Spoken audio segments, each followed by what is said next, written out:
নবী করিম সাল্লাল্লাহু আলাইহি সাল্লামকে তিনি বিয়ে করেন এবং তার অর্থ সম্পদ সব কিছু দিয়ে ইসলাম প্রচার প্রসারে সহযোগিতা করেন।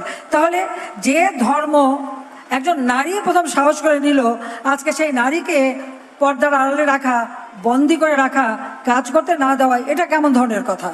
এটা কেমন ধরনের ইসলামকে রক্ষা করা? এটা আমি বুঝি। ইসলামের কল্যাণে নারীরা সবার আগে এগিয়ে আসলো।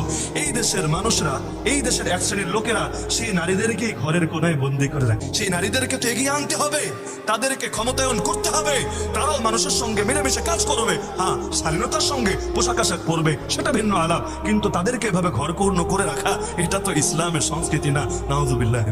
আল্লাহ নবীর দাওয়াতে তারা কালেমা পড়েছেন, ভালো কথা, কিন্তু নবী এই নারীদের দিয়ে কবে যুদ্ধ করিয়েছিলেন?